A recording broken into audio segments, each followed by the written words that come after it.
নমস্কার। যে লেকচারটা আগে দিয়েছিলাম কিছু রিকোয়েস্টের জন্য, সেটারই continuation about the declining Hindu population আর কি করা যায়। তো আবার আমরা একটুখানি লেমকিনের জেনোসাইডের ডেফিনেশনটা দেখে নিই, যেটা আগেই বলেছিলাম। রাফায়েল লেমকিন পোলিশ জুইশ একজন অথর এবং একজন attorney. According to Raphael Lemkin, genocide is not the immediate killing of a lot of people, but it's the slow destruction of the essential conditions of life. It's a coordinated action with intentionality. Intention আছে আমার সোয়াকা foundation 2-তে সমস্ত চ্যানেলে সবকটা video আছে যেখানে আমি genocide discuss করেছি। আমি আরেকটা কথা বলতে চাই, এখানে স্টেট ইনভলভ থাকে ইউজুয়ালি জেনোসাইডে। ইটস ইন্টেনশনাল এবং ইসেনশিয়াল ফাউন্ডেশন অফ লাইফটাকে ডিস্ট্রয় করে দেয়, এবং অফকোর্স কিলিং তো আছেই। জনরাজ, পণ্ডিত জনরাজ, যিনি থার্ড রাজ তরঙ্গিনী লিখেছেন, কাশ্মীরি পণ্ডিত, তিনিও কিন্তু 600 বছর আগে জেনোসাইডের কথা বলেছেন। এবং জেনোসাইড হচ্ছে অ্যাকর্ডিং টু জনরাজ একটা জাতি বিধ্বংস। জাতি কথাটা খুব important. Race, ethnic cleansing. Ethnic cleansing can be related to genocide, may not be related. এগুলো সমস্ত আমি আলোচনা করেছি, ওগুলো ইংরেজিতে, ওই ভিডিওগুলো সোয়াকা ফাউন্ডেশন 2 ওটা পিন করে দিয়েছি আমার এই ভিডিওর তলায়, এবং আপনারা দেখে নেবেন। তো এই জেনোসাইডের জন্য, and for different various reasons, industrialisation, nuclear family, তারপরে the dissemination of the joint family, the kinship structure, kinship based multi-generational family, সেগুলো আস্তে আস্তে কমে যাচ্ছে। এগুলো সবই ইউরোপে ছিল, কিন্তু ইন্ডাস্ট্রিয়াল রেভলিউশনের জন্য আমরা যেহেতু এখন ডিপেন্ড করি আমাদের জিনিসের জন্য, for our commodities on the market, আমরা বাড়িতে প্রডিউস করি না। So the house is no longer the market, যেটা প্রোডাকশনটা আগে হতো। এটা কাজটা মেইনলি নিয়েছে দ্য মার্কেট, আর ফ্যামিলিগুলো ছোট হয়ে গেছে। এখন আমরা এডুকেশনের উপরে অনেক বেশি এমফেসিস দিই, সেই জন্য আমরা একটা চাইল্ডকে ব্রিং আপ করতে যতটা ফাইন্যান্সেস রিসোর্সেস লাগে আগে অতটা লাগতো না। তারপরে চাইল্ড লেবার এখন অ্যালাউড নয় in most Nations, illegal. So এই কারণগুলোতে যারা গ্লোবালাইজ করছে, যারা সিভিলাইজেশনের মধ্যে আসতে চাইছে, the industrial capitalist industrial civilisation, তাদের অটোমেটিক্যালি বাচ্চারা কমে গেছে। এবং ম্যালথাস তো এটা অনেকদিন আগে বলেছে যে food production rises by arithmetical proportion, but human population rises by geometrical proportion, তারপরে তারা ইকুইলিব্রিয়ামে চলে আসবে। ওনার থিওরি পুরো অ্যাকসেপ্টেবল নয়, অনেক ফ্লজ আছে, কিন্তু উনি বলেছেন ওয়ার, পভার্টি অ্যান্ড ফ্যামিন। উনি জেনোসাইডের কথা বলেননি, আমরা জেনোসাইডও ইনক্লুড করতে চাই।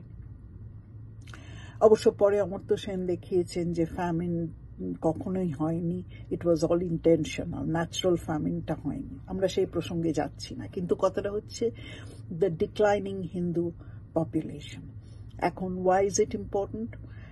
কারণ হিউম্যান বিইং ছাড়া কে কালচারটাকে ধরে রাখবে? Religion is culture. আমরা যদি মার্কসের থিওরি দেখি, সেখানেও মার্কস বলছে the basis of society is the economic mode of production, but the superstructure is culture, state, civil society, everything.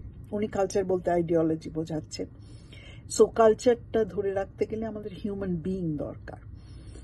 এখন থ্রু আর্কিটেকচার, থ্রু আর্ট আমরা কালচারটাকে বহন করি, কিন্তু সেগুলো তো করছে হিউম্যান বিইং। সো এই কোয়েশ্চেনটা about the declining population is a genuine question. সলিউশনটা কি? আমি আগের ভিডিওতে বলেছিলাম সলিউশনটা হলো একমাত্র বেশি চিলড্রেন নয়, কারণ ওর নেগেটিভ সাইডগুলো দেখতে হবে। স্টেট কতটা হেল্প করবে for child rearing and child upbringing, যেটা একটা ফুল টাইম লেবার। ইনফ্যাক্ট ওটা ফেমিনিস্ট থিওরিতে surplus labour, which is unpaid labor, which is mostly done by women as a class, universally. তো সেটা কে করবে? এবং তারপরে ম্যাটারনাল অ্যান্ড চাইল্ড হেলথ কে দেখবে? এগুলো সব ইম্পর্টেন্ট। তো তারপরে মেন্টাল হেলথও প্রবলেম হতে পারে, অতগুলো বাচ্চা কে মানুষ করবে, এবং ওয়েজ লেবারে যেখানে মোস্ট মিডল ক্লাস উইমেন, সেই টাইমটা কোথায় পাবে? ডে কেয়ারগুলো যদি ফ্রি না হয়, সেখানে তো একটা বিশাল এক্সপেন্স, অ্যাটলিস্ট টিল 5 ওদের ডে কেয়ারে যেতে হবে, স্কুলের পরেও কোথাও একটা চাইল্ড কেয়ার দিতে হবে। তা আমি কতগুলো সলিউশন বলেছিলাম, এখন আরো কয়েকটা সলিউশন বলবো। একটা হচ্ছে, যদি সিঙ্গল মাদার্সরা তাদের বাচ্চাদের, হিন্দু মাদার্সরা ব্রিং আপ করতে চায়, let it be, let them be part of civilisation, let their children be carriers of our Hindu culture and civilisation. এটা তো সিভিলাইজেশনাল ওয়ার, এটা আমি আগেও বলেছি। Let them be and include them in society, don't ostracise them. তারা যদি Shulamith ফায়ারস্টোনের মতন, সুলেমিত ফায়ারস্টোনের ultimate solution of human poverty, class struggle and everything হচ্ছে আর্টিফিশিয়াল বার্থ, হ্যাঁ, through again through technology, artificial birth, এবং সবাই give birth করতে পারে, not only women but also men, genderই থাকবে না, because the division of gender is on based on who can reproduce and who cannot reproduce. Interestingly, উনি নিজে Marxist একটা theory নিয়েছেন, যেমন মার্কস বলেছে those who produce, the laborers, do not control the modes of production, সেরকম সুলামিত Firestone একজন feminist theory বলেছে those who reproduce and bring up children, ওই যে পুরো লেবারটা, do not control the modes of reproduction. Women sexuality তো women কখনোই control করেনি। তো এইগুলো important. Let them do artificial reproduction, তারা হিন্দু উইমেনরা যদি চায়, এবং they will bring up warriors. I mean, আমাদের যে মিথোলজি বা হিস্ট্রি অফ মিথোলজি, এগুলো আমি ইউজ করছি বিকজ দেয়ার ইজ ইউজ, এগুলো খুবই কলোনিয়াল টার্মস, কারণ কে বলবে কোনটা হিস্ট্রি কোনটা মিথোলজি। সিঙ্গল মাদার্সদের কথা আছে, Sita for example, she was a single mother for a long time. হ্যাঁ, ওর সাপোর্ট সিস্টেম ছিল, এখানেও সেরকম সাপোর্ট সিস্টেম প্রোভাইড করতে হবে। সো এটা একটা উপায়। আরেকটা উপায় হচ্ছে, যেটা জুইশরা করে, who is a Jew, one whose mother is a Jew. Usually আমাদের রিলিজিয়নটা ফাদারের থেকে আসে, কিন্তু আমরা যদি পপুলেশন নিয়ে ওয়ারিড হই, মাদারের থেকেও রিলিজিয়নটা আসতে পারে। So that's another solution. আর এই inclusivity make them warriors for our culture, for our civilisational battle that we are going through.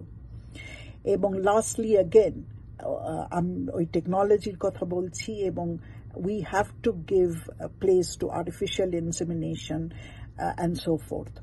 এবং womenরা, if they want to produce the yoddhas for civilization, they can do it. এবং আমাদের science and টেকনোলজির উপর আমাদের depend করতেই হবে। Again, আমি আগের ভিডিওতেও বলেছি, এই ভিডিওতেও বলেছি, যে পুজো আচ্ছা করা বা কৃষ্ণ নাম করা, দিজ আর অল ফাইন, কিন্তু এগুলো সলিউশন নয়। সো আমাদের যে প্রোগ্রেস করতে হয়, যদি সিভিলাইজেশনাল প্রোগ্রেস আমাদের করতে হয়, যদি আমাদের art, architecture through which the civilisation continuous যেটা হয় করতে হয়, তাহলে আমাদের সায়েন্স অ্যান্ড টেকনোলজি নিতেই হবে। সাইবর্গের concept is very important, interesting. আমাদের হিন্দু সাইবর্গস করতে হবে, এগুলো তো মিথোলজিতেও আছে। আমি বারবারিকের কথা বলেছিলাম, ওর হেডটা দেখছিল, what is that, is that an artificial intelligence? এগুলো নিয়ে আরো রিসার্চ করতে হবে। এখনই আমি কিছু বলছি না, কারণ এনাফ রিসার্চ হয়নি। আর artificial insemination, if a woman wants to bear a child who will be a civilizational yoddha, fighter, let her be. Make her inclusive into society. Don't say, oh, to single mother, hanatana. Make everything inclusive in society. Jarai civilizational war. এখানে আমি civilisational war, সাংস্কৃতিক যুদ্ধ বলছি, কারণ through genocide and through various factors population কমে গেছে, and population কমতে কমতে এমন জায়গায় আসবে পুরো কালচারটাই ভ্যানিশ করে যাবে। ওলম্যাক কালচারে হয়েছে, টু সাম এক্সটেন্ট ইনকা কালচারেও এই হয়েছে, এগুলো হয়েছে বারবার। এবং আর্টিফিশিয়াল রোবটস যারা ক্যারিয়ার হবে, হু আর হাফ হিউম্যান হাফ মেশিনস, এগুলো কি আমাদের মিথোলজিতে আছে? নিশ্চয়ই আছে। What is the concept of অবতার? একটা খুব ইন্টারেস্টিং টেড টক আছে, আমি কমেন্ট সেকশনে দেবো। সেই টেড টকে কিন্তু একজন বলছে, neuro scientist, say prosthetic limbs and so fourth, এই অবতার্স, এই কনসেপ্টগুলো আসছে। তো আর্টিফিশিয়াল এরকম রোবটস অ্যান্ড হাফ হিউম্যান, আমাদের বডিটা কি? Organism, cells which grow and which also decay. আমরা যদি সেরকম ভাবে সাইবর্গস করতে পারি বা রোবটস করতে পারি, that's also good. And please this is very important, science and technology মডার্নিজমের সঙ্গে the control of the means of production, empowerment, একটা মাইনরিটি গ্রুপও কিন্তু এম্পাওয়ার্ড হতে পারে পিসফুলি, কারোর উপর ভায়োলেন্ট করে বা তাদের উপর নিজের মত চাপিয়ে দিয়ে সেই মাইনরিটির কথা বলছি না, আমি বলছি peaceful minority, they can be productive members and they can hold on their culture and civilisation through science and technology. আর এটা খুব ইম্পর্টেন্ট। সো আমাদের এখন এই সেকেন্ড লেকচারে কি হলো, let's include single mothers. Don't ostracize them. If a woman wants to give birth to a civilizational fighter through artificial insemination, let her do that. Support her. Give the support network, support system. Jeta ami bollam, Sita was living in an ashram and she had the support system, but still she was a single mother. So ei je concept of the nuclear family, etai ekmatro concept na. Tarpore to the concept of cyborg, jeta Donna Haraway বলেছে এবং অনেক feminist theory বলেছে, and then of course the concept of artificial limbs যেমন হয় সেরকম robots who are also carriers of cultures. এগুলো আমাদের অনেক ক্রিয়েটিভলি চিন্তা করতে হবে। আমরা এখন ক্রিয়েটিভলি চিন্তা করছি না, আমরা ওই এক নিউক্লিয়ার ফ্যামিলি আর ট্রেডিশনাল রিপ্রোডাকশনের কথা চিন্তা করছি। সেরকম দিন আর নেই। We have to think very creatively, এবং মিথোলজিতেও হিস্ট্রিতেও সেগুলো আছে এবং সেগুলো নিয়ে আমাদের চিন্তা করতে হবে। এই সেকেন্ড লেকচারে এইটুকুই, আমি পরে আবার ফিরে আসবো। নমস্কার।